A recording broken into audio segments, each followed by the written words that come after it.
നമസ്കാരം, ഞാൻ advocate A D Benny. Indian വിപ്ലവങ്ങളുടെ മാതാവ് എന്നറിയപ്പെടുന്നത് മറ്റാരുമല്ല, ഭിക്കാജി കാമ എന്ന സ്വാതന്ത്ര്യ സമര സേനാനിയാണ്. ഭിക്കാജി ഖാമയെ നമ്മൾ ഭിക്കാജി റസ്തം ഖാമ, മാഡം ഖാമ എന്നൊക്കെ അഭിസംബോധന ചെയ്യാറുണ്ട്. ഒരുപക്ഷെ വിപ്ലവകരമായ ആശയങ്ങളിലൂടെ ഇന്ത്യൻ സ്വാതന്ത്ര്യ സമരത്തെ പ്രത്യേക പാതയിലൂടെ നയിച്ച ഒരു വ്യക്തിത്വമായിരുന്നു അവരുടേത്. തന്നെയുമല്ല, കൂടുതൽ സ്ത്രീകളെ ഇന്ത്യൻ സ്വാതന്ത്ര്യ സമരത്തിൻ്റെ നേതൃഭാഗങ്ങളിലേക്ക് എത്തിക്കുക എന്ന കടമ കൂടി അവർ നിർവഹിക്കുകയുണ്ടായി. വ്യത്യസ്തമായ മാർഗങ്ങളാണ് അവർ സ്വീകരിക്കുകയുണ്ടായത്. അവരുടെ പ്രവർത്തനം ബഹുഭൂരിപക്ഷം കാലവും നിറവേറ്റപ്പെടുകയുണ്ടായത് യൂറോപ്പിലായിരുന്നു എന്നതാണ് യാഥാർത്ഥ്യം. 1861 സെപ്റ്റംബർ 24 അവരുടെ ജനനം. അവരുടെ പിതാവ് ഭിക്കാജി സൊറാ പട്ടേൽ, മാതാവ് ജയ്ജി ബായ് പട്ടേൽ. അച്ഛൻ മുംബൈയിലെ സമ്പന്നനായിട്ടുള്ള, അതുപോലെ തന്നെ പ്രശസ്തനായിട്ടുള്ള ഒരു വ്യാപാരിയായിരുന്നു. മുംബൈയിലായിരുന്നു അവരുടെ ജനനം. അതിനുശേഷം അവരുടെ ഈ സമ്പന്നതയുടെ മടിത്തട്ടിലാണെങ്കിൽ പോലും സാധാരണക്കാരൻ്റെ പ്രശ്നങ്ങളെ വളരെ ചെറുപ്പത്തിൽ തന്നെ തിരിച്ചറിയുവാനും അവരുടെ വ്യസനങ്ങളെയെല്ലാം ഓർത്ത് അതിൽ നിന്ന് അവരെ കരയേറ്റി കൊണ്ടുവരുവാനുള്ളൊരു മനസ്സ് ആ കുട്ടിയിൽ വളർന്നു വന്നു എന്നാണ് യാഥാർത്ഥ്യം. കുട്ടിക്കാലത്തെ പേര് മസ്തം ഭിക്കാജി എന്നായിരുന്നു. മുന്നി എന്നാണ് എല്ലാവരും സ്നേഹത്തോടുകൂടി വിളിച്ചത്. ആ കുട്ടി ഏവരുടെയും ഒരു കുട്ടി എന്ന നിലയിൽ ജീവിച്ചിരിക്കുമ്പോൾ ആ കുട്ടി മറ്റുള്ളവരുടെ, മുതിർന്നവരുടെ പോലും കണ്ണീരൊപ്പാൻ തയ്യാറായി, അവരുടെ പ്രശ്നങ്ങൾ പഠിക്കുവാൻ തയ്യാറായി, അവരുടെ പ്രശ്നങ്ങളിൽ ഇടപെടുവാൻ തയ്യാറായി. അങ്ങനെയുള്ള ഒരു മനുഷ്യത്വം കൃത്യമായി പാലിച്ചുകൊണ്ടുള്ള ഒരു ജീവിതചര്യയാണ് ഒരു കുട്ടിയായപ്പോൾ തന്നെ അവർ നിറവേറ്റുകയുണ്ടായത്. കുട്ടി അലക്സാൻഡ്ര നേറ്റീവ് ഇംഗ്ലീഷ് സ്കൂളിലാണ് പ്രാഥമിക വിദ്യാഭ്യാസത്തിനായി ചേരുകയുണ്ടായത്. സ്കൂളിൽ പഠിക്കുമ്പോൾ തന്നെ ആ കുട്ടിയുടെ മനസ്സിലേക്ക്, പ്രത്യേകിച്ചും ആ കാലഘട്ടത്തിൽ ഇന്ത്യൻ സ്വാതന്ത്ര്യ സമര നേതാക്കളുടെ അവരുടെ പ്രവർത്തനങ്ങളെ ആ കുട്ടി മനസ്സിൽ ആരാധിച്ചിരുന്നു.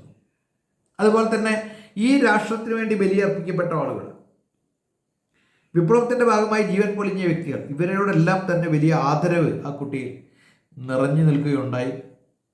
ഭാവിയിൽ ആ കുട്ടി ഇന്ത്യൻ സ്വാതന്ത്ര്യത്തിന് വേണ്ടി വലിയ രീതിയിലുള്ള ഒരു വക്താവായി മാറും എന്ന കാര്യം ആ കാലഘട്ടത്തിൽ തന്നെ സുവിദിതമായിരുന്നു എന്നാണ് യാഥാർത്ഥ്യം. എല്ലാവരെയും ബഹുമാനത്തോടുകൂടി പെരുമാറുവാൻ ആ കുട്ടിക്ക് കഴിഞ്ഞിരുന്നു. 1885 ഓഗസ്റ്റ് 3 റസ്തം ഖാമയെ അവർ വിവാഹം കഴിക്കുന്നത്. ധനികനായ ഒരു അഭിഭാഷകനായിരുന്നു റസ്തം ഖാമ. അദ്ദേഹത്തിൻ്റെ താല്പര്യങ്ങൾ തികച്ചും വ്യത്യസ്തമായിരുന്നു. പ്രത്യേകിച്ചും അദ്ദേഹം ബ്രിട്ടീഷുകാരുമായി പൊരുതാതെ തന്നെ തൻ്റെ അധികാരം ഉറപ്പിച്ചെടുക്കുക, അവർക്ക് വേണ്ടിയുള്ള സേവനങ്ങളിലൂടെ തൻ്റെ പ്രശസ്തിയും അതുപോലെ തന്നെ അഭിഭാഷകൻ എന്ന രീതിയിലുള്ള തൻ്റെ കഴിവുകളും തേച്ച് മിനുക്കിയെടുക്കുക എന്ന ലക്ഷ്യമായിരുന്നു അദ്ദേഹത്തിന് ഉണ്ടായിരുന്നത്. പക്ഷേ ആ കാലഘട്ടത്തിൽ തന്നെ ഭിക്കാജി കാമ അവർ ബ്രിട്ടീഷുകാർക്കെതിരെ പോരാടുവാനുള്ള താല്പര്യമാണ് പ്രകടിപ്പിക്കുകയുണ്ടായത്. ബ്രിട്ടീഷുകാരുമായി യാതൊരു കാരണവശാലും സന്ധിയില്ലെന്നും അവർക്കെതിരെ ശക്തമായ രീതിയിൽ പോരാടുമെന്നും ഭിക്കാജി കാമ പ്രഖ്യാപിച്ചപ്പോൾ സ്വാഭാവികമായും അവരുടെ കുടുംബ ബന്ധങ്ങളിൽ, പ്രത്യേകിച്ചും ഭാര്യ ഭർത്തൃ ബന്ധത്തിൽ വലിയ രീതിയിലുള്ള വിള്ളൽ വീഴുകയുണ്ടായി. റസ്തം ഖാമയുമായിട്ടുള്ള ബന്ധം മുറിവേൽക്കപ്പെട്ടു. അവർ തമ്മിലുള്ള ആ വിവാഹ ജീവിതം പിന്നീട് ഒരു അനിശ്ചിതത്വത്തിലായി എന്ന് വേണമെങ്കിൽ നമുക്ക് പറയാൻ കഴിയും. അപ്പോൾ സ്വന്തം ഭർത്താവിൻ്റെ കാംക്ഷകൾ, സ്വന്തം ഭർത്താവിൻ്റെ ഉദ്ദേശ ലക്ഷ്യങ്ങളെ അത് തിരിച്ചറിഞ്ഞുകൊണ്ട് തന്നെ തൻ്റെ ലക്ഷ്യങ്ങൾ അത് ഭാരതത്തിന് വേണ്ടിയാണെന്നും ദേശീയ ബോധമാണ് അവിടെ അനിവാര്യമെന്നും ബ്രിട്ടീഷുകാർ ഇവിടെ നിന്ന് നാട് കടത്തപ്പെടേണ്ടവരാണെന്നുള്ള കൃത്യമായി തിരിച്ചറിയുന്നതുകൊണ്ടാണ് ഭിക്കാരി ഗാമ തൻ്റെ യാത്ര തുടരുകയുണ്ടായത്. 1896 കാലഘട്ടത്തിൽ ഒക്ടോബറിൽ ബോംബെ പ്രവിശ്യയിൽ വലിയ രീതിയിലുള്ള ഭക്ഷ്യക്ഷാമവും പിന്നീട് അത് പ്ലേഗിലേക്ക് തിരിയുന്ന ഒരവസ്ഥയും സംജാതമാകുകയുണ്ടായി. സ്വാഭാവികമായും അതിലേക്ക് എടുത്തു ചാടുക എന്നത് ഭിഖാജി കാമയെ സംബന്ധിച്ച് വലിയ ഒരു പ്രവൃത്തിയായിരുന്നു. ആ കാലഘട്ടത്തിൽ അവിടെയുള്ള ആളുകളെ സംരക്ഷിക്കുവാനായി ഗ്രാൻഡ് മെഡിക്കൽ കോളേജ് ആസ്ഥാനമാക്കി പ്രവർത്തിക്കുന്ന ഒരു സംഘടനയിൽ ഭിഖാജിയും പ്രവർത്തനം ആരംഭിച്ചു. അതിശക്തമായ പ്രവർത്തനം, ഓരോരുത്തരെയും കണ്ണീരൊപ്പുക, അവരുടെ പ്രശ്നങ്ങൾ പരിഹരിക്കുക, അവരുടെ രോഗാവസ്ഥ തിരക്കുക തുടങ്ങിയിട്ടുള്ള, അവരെ ശുശ്രൂഷിക്കുക തുടങ്ങിയിട്ടുള്ള ഒട്ടേറെ പ്രവർത്തനങ്ങളാണ് അവരുടെ ഭാഗത്തു നിന്നുണ്ടായത്. പക്ഷേ സ്വാഭാവികമായും അവർ പ്ലേഗ് രോഗികളുമായി സഹവസിച്ചുകൊണ്ടുള്ള ഈ പ്രവർത്തനങ്ങൾ അവരെയും പ്ലേഗ് രോഗിയാക്കി മാറ്റുകയായിരുന്നു. അന്ന് പ്ലേഗ് രോഗം എന്ന് പറയുമ്പോൾ അതിൽ നിന്ന് മോചനം ലഭിക്കുക അത്ര എളുപ്പമുള്ള കാര്യമായിരുന്നില്ല. പക്ഷേ എന്തോ ഭാഗ്യം കൊണ്ട് അവരെ സംബന്ധിച്ചിടത്തോളം അവർക്ക് ആ രോഗത്തെ അതിജീവിക്കുവാൻ അവർക്ക് കഴിയുകയുണ്ടായി. പക്ഷേ അതിജീവിച്ചുവെങ്കിലും അവരെ സംബന്ധിച്ച് വലിയ രീതിയിലുള്ള ശാരീരിക വിഷമതകൾക്ക് ഇടയാക്കി. ആരോഗ്യം സമ്പൂർണ്ണമായി തന്നെ നഷ്ടപ്പെട്ടു എന്ന് തന്നെ പറയാൻ കഴിയും. അപ്പോൾ സാമൂഹ്യ പ്രവർത്തനങ്ങളാണ് അവരുടെ ജീവിതത്തെ ജീവൻ പോലും എടുക്കും എന്നുള്ള നിലയിലേക്ക് കാര്യങ്ങൾ കൊണ്ടുവന്നെത്തിച്ച്. എന്തായാലും അത്ഭുതകരമായി അവർ രോഗത്തിൽ രക്ഷപ്പെട്ടു. പക്ഷേ കടുത്ത ക്ഷീണം, പിന്നീട് അവർ ആരോഗ്യം വീണ്ടെടുക്കാൻ വേണ്ടി യൂറോപ്പിലേക്ക് തിരിക്കുകയാണ്. യൂറോപ്പിൽ ചെന്നിട്ടും അവർ തൻ്റെ ആരോഗ്യം വീണ്ടെടുക്കുക മാത്രമല്ല, തൻ്റെ രാഷ്ട്രത്തിൻ്റെ ആരോഗ്യം വീണ്ടെടുക്കുക എന്ന ലക്ഷ്യം കൂടിയാണ് പിന്നീട് അവർ നിറവേറ്റുന്നത്. ലണ്ടനിലെ ഇന്ത്യൻ സമൂഹത്തിലെ അറിയപ്പെടുന്ന വ്യക്തിയും ദേശീയ പ്രസ്ഥാനത്തിൻ്റെ വക്താവുമായ ശ്യാംജി കൃഷ്ണവർമ്മയെ അവർ പരിചയപ്പെടുകയുണ്ടായി. പ്രത്യേകിച്ചും അദ്ദേഹത്തെ സംബന്ധിച്ചും ഒരു നല്ല കൂട്ട് ലഭിച്ച ഒരു അവസ്ഥയായിരുന്നു. ഇതോടുകൂടി പ്രത്യേകിച്ചും ഇന്ത്യയിലെ ദേശീയബോധം അലയടിക്കുന്ന ഈ കാലഘട്ടത്തിൽ തീർച്ചയായിട്ടും താൻ ലണ്ടനിലല്ല കഴിയേണ്ടതെന്നും മറിച്ച് യൂറോപ്പിലല്ല കഴിയേണ്ടത്, തൻ്റെ ദേശം ഭാരതമാണെന്നും തിരിച്ചറിഞ്ഞ് അവർ ഭാരതത്തിലേക്ക് തിരിച്ചു പോരുവാനായിട്ടുള്ള താല്പര്യം പ്രകടിപ്പിക്കുകയുണ്ടായി. ആ കാലഘട്ടത്തിൽ തന്നെയാണ് അവർ ഈ പറയുന്ന ശ്യാംജി കൃഷ്ണവർമ്മയിലൂടെ അന്ന് ഇന്ത്യൻ നാഷണൽ കോൺഗ്രസിൻ്റെ ബ്രിട്ടീഷ് കമ്മിറ്റിയുടെ നേതാവായ ദാദാഭായ് നവറോജിയെ പരിചയപ്പെടുന്നത്. അപ്പോൾ യഥാർത്ഥത്തിൽ ഒരു സമാന്തരമായ രീതിയിലുള്ള ഒരു പ്രവർത്തന മണ്ഡലം അവർ യൂറോപ്പിൽ അവർ ഒരുക്കുകയാണ്. പിന്നീട് അവർ ദാദാഭായ് നവറോജിയുടെ പ്രൈവറ്റ് സെക്രട്ടറിയായി മാറുന്നുണ്ട്. അങ്ങനെ അവർ വലിയ രീതിയിലുള്ള പ്രവർത്തനം, കൂടുതൽ ശക്തമായ രീതിയിലുള്ള പ്രവർത്തനങ്ങൾ അവർ ആരംഭിക്കുകയാണ്. ഈ നവറോജിയോടും അതുപോലെ തന്നെ ശ്യാംജിയോടൊപ്പം തന്നെ 1905 ഇന്ത്യൻ ഹോം റൂൾ പ്രസ്ഥാനത്തിന് അവർ തുടക്കമിടുകയുണ്ടായി.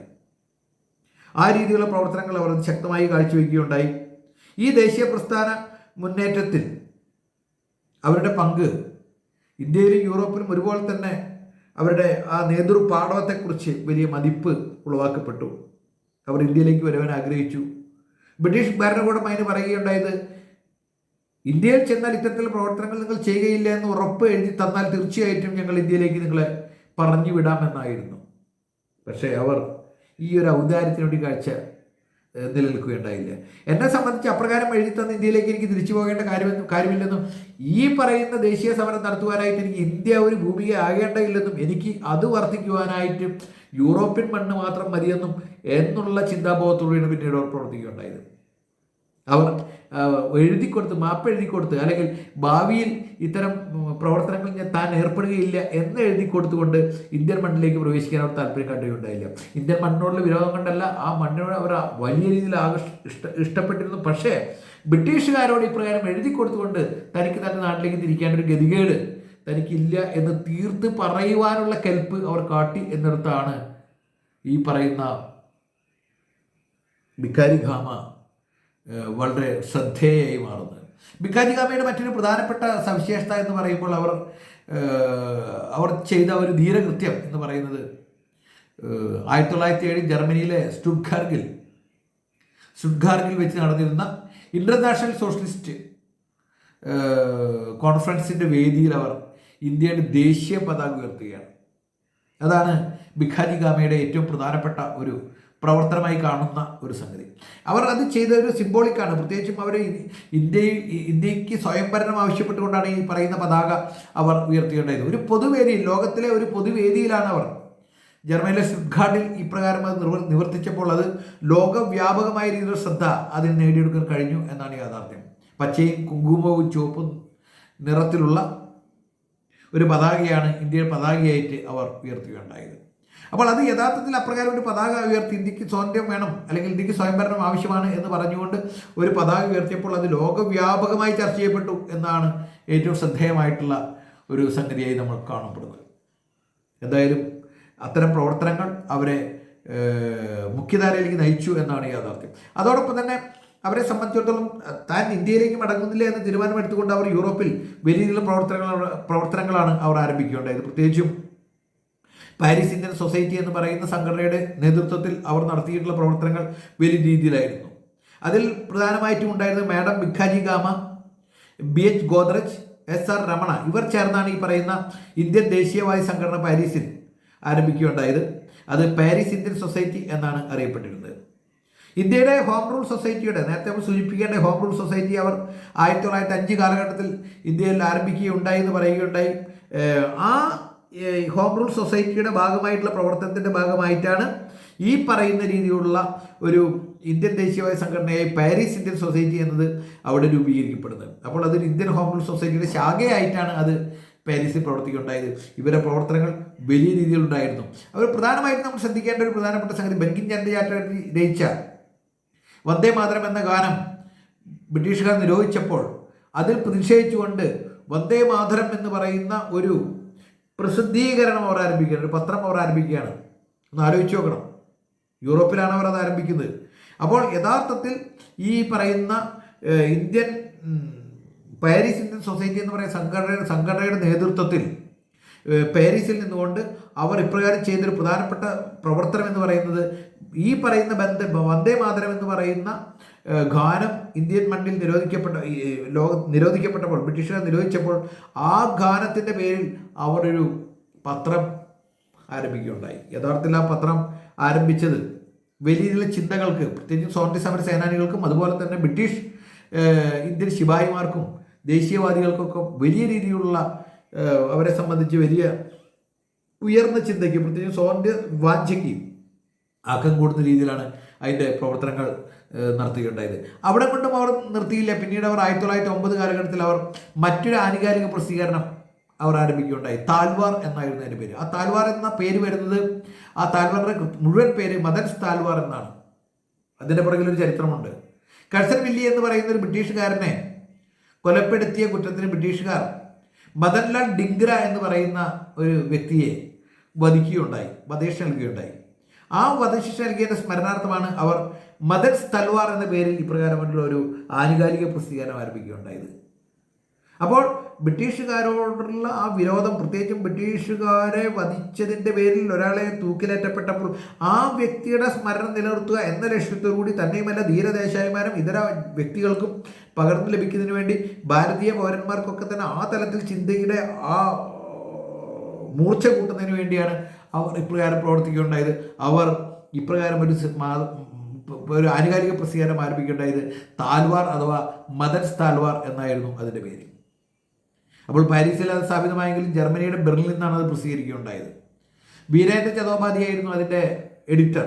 അപ്പോൾ അപ്രകാരമുള്ള പ്രഗത്ഭരായ ആളുകളെ തൻ്റെ കൈപ്പിടിയിൽ കൊണ്ടുവരികയും അവരെ കൊണ്ട് തൻ്റെ ലക്ഷ്യങ്ങൾ പൂർത്തീകരിക്കുന്നുണ്ട്. പ്രത്യേകിച്ച് തൻ്റെ ലക്ഷ്യങ്ങൾ എന്ന് പറയുമ്പോൾ അത് സ്വാർത്ഥ താല്പര്യങ്ങളിലെ മറിച്ച് ഇന്ത്യൻ സ്വാതന്ത്ര്യ സമരത്തിന് മുന്നിൽ നിന്ന് നയിക്കുവാനുള്ള വലിയ ശക്തമായൊരു പ്രസ്ഥാനമാക്കി അതിനെ മാറ്റുന്നതിനും അതിൽ സ്ത്രീകളുടെ പങ്കാളിത്തം അതിദ്രുതം വളർത്തിയെടുക്കുന്നതിന് വേണ്ടിയുള്ള കനത്ത പ്രയത്നത്തിൻ്റെ ഭാഗമായിട്ടാണ് ഇപ്രകാരം ഭിക്കാജി ഗാമ പ്രവർത്തിക്കുകയുണ്ടായത്. അത്ഭുതപ്പെടുന്ന പ്രവർത്തനങ്ങളാണ് അവർ കാഴ്ചവെക്കുകയുണ്ടായത്. ഒരു പുരുഷൻ അല്ലെങ്കിൽ ഒരു സംഘം പുരുഷന്മാർ ചെയ്യുന്ന പ്രവർത്തികളെക്കാളൊക്കെ ഏറെ ദാർശനിക തലം കൊണ്ടും യുക്തിതലം കൊണ്ടും അതുപോലെ ബൗദ്ധിക തലം കൊണ്ടുമൊക്കെ അതിശക്തമായ രീതിയിലുള്ള പ്രവർത്തനം കാഴ്ചവെക്കാൻ അദ്ദേഹത്തിന് ഭിക്കാജി ഗാമി കഴിഞ്ഞു.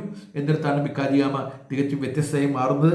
ആ തലത്തിലൊക്കെ തന്നെ ഭിക്കാജി ഗാമ വലിയ രീതിയിൽ ഇന്ത്യൻ സ്വാതന്ത്ര്യ സമരത്തിനെ മുന്നിൽ നിന്ന് നയിച്ചു എന്ന് വേണമെങ്കിൽ നമുക്ക് പറയാൻ കഴിയും. അവർ ബന്ധപ്പെടുന്ന വ്യക്തികൾ, പ്രത്യേകിച്ചും അത് അവർ ഈ പറയുന്ന പാരീസ് ഇന്ത്യൻ ഹോം റൂൾ സൊസൈറ്റിയുടെ ഭാഗമായിട്ടുള്ള പാരീസ് ഇന്ത്യൻ സൊസൈറ്റിയുടെ പ്രവർത്തനം മുന്നോട്ട് കൊണ്ടുപോകുമ്പോൾ സ്വാഭാവികമായും അവർ ഇതര രാഷ്ട്രങ്ങളിലെ, ഇതര യൂറോപ്യൻ രാഷ്ട്രങ്ങളിലെ ആളുകൾ, സോഷ്യലിസ്റ്റ് ചിന്താഗതിയുള്ള ആളുകളുമായി അവർ ഒരുമിച്ച് പ്രവർത്തിക്കുന്ന ഒരു സാഹചര്യം ഉണ്ടായിരുന്നു. റഷ്യയിലെയും അതുപോലെ തന്നെ ഫ്രാൻസിലെയും ഒക്കെ ആളുകളെ, ബ്രിട്ടനിലെയും അതുപോലെ ബന്ധപ്പെട്ട യൂറോപ്യൻ രാഷ്ട്രങ്ങളിലെയും ഒക്കെ ആളുകളെ സംഘടിപ്പിക്കുകയും അവരെ ഒരേ ധാരയിലേക്ക് നയിക്കുകയും ചെയ്യുക ഇന്ത്യൻ സ്വാതന്ത്ര്യ സമരം മുഖ്യ പ്രമേയമാക്കിക്കൊണ്ട് ഇന്ത്യക്ക് സ്വയംഭരണം വേണമെന്ന് കൃത്യമായി പ്രഖ്യാപിക്കുക. ആ തലത്തിലൊക്കെ തന്നെ അവർ വലിയ രീതിയിലുള്ള പ്രതിഭ കാട്ടി എന്നാണ് യാഥാർത്ഥ്യം. അവർ 34 വർഷങ്ങൾക്ക് ശേഷമാണ് ഇന്ത്യയിലേക്ക് തിരിച്ചു വരുന്നത്. അടുത്തൊന്നും അവർ ഇന്ത്യയിലേക്ക് തിരിച്ചു വരികയുണ്ടായില്ല. ബ്രിട്ടീഷുകാർ തടഞ്ഞു നിർത്തിയപ്പോൾ എന്നെ സംബന്ധിച്ച് അപ്രകാരം ഒരു ഒത്തുതീർപ്പിന് പ്രസക്തിയില്ല എന്ന് പറഞ്ഞുകൊണ്ടാണ് പിന്നീട് അവർ 34 വർഷങ്ങൾക്ക് ശേഷം ഇന്ത്യയിലേക്ക് അവർ തിരിച്ചു പോരുന്നത്. 1936 ഓഗസ്റ്റ് 13 അവരുടെ മരണം. അതും മുംബൈയിൽ വെച്ചാണ് അത് സംഭവിക്കുകയുണ്ടായത്. അപ്പോൾ ഈ പറയുന്ന കാലഘട്ടങ്ങളിൽ, ഈ 1860 തൊട്ട് 1936 വരെയുള്ള കാലഘട്ടത്തിൽ അതിശക്തമായ രീതിയിൽ ഇന്ത്യൻ സ്വാതന്ത്ര്യ സമരവുമായി ബന്ധപ്പെട്ടുകൊണ്ട് ഇടപെടുകയും ദേശീയ ബോധത്തോടുകൂടി വർത്തിക്കുകയും ദേശീയവാദികളെ കൂടുതൽ പുനഃക്രമീകരിക്കുകയും ചെയ്തുകൊണ്ട് ഇന്ത്യൻ സ്വാതന്ത്ര്യ സമരത്തിന് വ്യക്തമായ ഒരു രേഖാചിത്രം നൽകുവാനായിട്ട് അവർ കഴിഞ്ഞു എന്നത് ശ്രദ്ധേയമായിട്ടുള്ള ഒരു സംഗതിയായി തന്നെ നമ്മളുടെ മുന്നിൽ അവശേഷിക്കേണ്ടതുണ്ട്. ഇപ്രകാരമുള്ള ധീര വനിതകളാണ് ഇന്ത്യൻ സ്വാതന്ത്ര്യ സമരത്തെ ഒരു പ്രത്യേക ദിശയിലൂടെ നയിച്ചത് എന്നത് കൂടി നമ്മൾ ഉൾക്കൊണ്ടു പോകേണ്ട ഒരു സംഗതിയാണ്.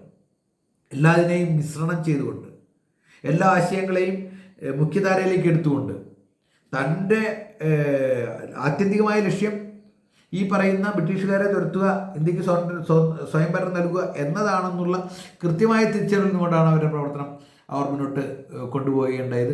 പാരീസ് ഇന്ത്യൻ പാർട്ടിയുടെ പ്രവർത്തന ലക്ഷ്യം പിന്നീട് ഇന്ത്യൻ നാഷണൽ കോൺഗ്രസുമായി ബന്ധപ്പെട്ട് പിന്നീട് പ്രവർത്തിക്കുന്നുണ്ട്. അവരെ സംബന്ധിച്ചിടത്തോളം അവരുടെ മരണശേഷം തെക്കൻ ദില്ലിയിലെ രാമകൃഷ്ണപുരത്ത് അവിടെ റിംഗ് റോഡിനോട് ചേർന്ന് പ്രധാനപ്പെട്ട ഒരു വ്യാപാര കേന്ദ്രത്തിൻ്റെ പേര് ഭിക്കാജി കാമ പ്ലേസ് എന്ന പേരിൽ അറിയപ്പെടുന്നുണ്ട്. അതാണ് അവരെ സംബന്ധിച്ചുള്ള സ്മാരകമായിട്ട് കാണപ്പെടുന്നത്. ഒരുപക്ഷെ ഇപ്രകാരം ഭിക്കാരി കാമയെ കേവലം അപ്രകാരം ഒരു തലത്തിൽ ഒതുക്കേണ്ട ഒരു വ്യക്തിയല്ല. പലപ്പോഴും ഈ പേര് ഭിക്കാരി കാമ എന്ന് പറയുന്ന ഈ പേര് പലപ്പോഴും നമ്മളെ സംബന്ധിച്ച് അന്യവൽക്കരിക്കപ്പെട്ട ഒരു പേരാണ്. നമുക്ക് പലർക്കും അറിയില്ല ഇങ്ങനെ ഒരു സ്വാതന്ത്ര്യ സമര സേനാനി ഉണ്ടായിരുന്നു. ഇന്ത്യൻ വിപ്ലവങ്ങളുടെ മാതാവായിരുന്നു അവർ. ഇന്ത്യൻ സ്വാതന്ത്ര്യ സമരത്തിൻ്റെ ഒരു പ്രധാനപ്പെട്ട വക്താവായിരുന്നു അവർ എന്ന തിരിച്ചറിവ് പലപ്പോഴും നമുക്കില്ല. ഭിക്കാജി കാമയെ പലപ്പോഴും നമ്മൾ വിസ്മരിക്കുന്ന ഒരു പ്രതീതിയാണ് നമ്മൾ സൃഷ്ടിച്ചിട്ടുള്ളത്. ഒരുപക്ഷെ ചരിത്രം കൈയാളുമ്പോൾ ഉണ്ടാകുന്ന ചില അറിഞ്ഞോ അറിയാതെയോ ഉണ്ടാകുന്ന ചില പിശകൾ കൊണ്ടായിരിക്കാം അത് സംഭവിക്കുന്നത്.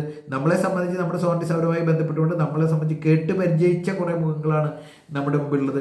പലപ്പോഴും അൺസങ് ഹീറോസ് എന്ന് പറയുന്ന ഒരു വലിയ വിഭാഗം അവിടെ കിടക്കുന്നുണ്ട് എന്നത് കൂടി നമ്മൾ ചേർത്ത് മനസ്സിലാക്കേണ്ടതുണ്ട്. അതിൽ ഉൾപ്പെടുന്ന ഒരു വ്യക്തിയാണ് ഭിക്കാജി കാമ എന്ന് നമുക്ക് നിസ്സംശയം പറയാം. അവർ ചെയ്ത പ്രവർത്തനത്തിൻ്റെ ആ രീതിയിലുള്ള അളവിലുള്ള, ആ മാത്രയിലുള്ള ഒരു പ്രശസ്തി അവർക്ക് കൈവരികയുണ്ടായില്ല എന്നത് നമ്മൾ കാണേണ്ടതുണ്ട്. എന്നിരുന്നാൽ പോലും അവരുടെ ആശയങ്ങളൊക്കെ നമ്മൾ ഉൾക്കൊണ്ടു കഴിഞ്ഞാൽ തീവ്രമായും നമ്മളെ സംബന്ധിച്ച് ദേശീയബോധം അലയടിക്കും എന്ന കാര്യത്തിൽ യാതൊരു സംശയവുമില്ല. അവരുടെ മുന്നിൽ നമുക്ക് നമിക്കാം.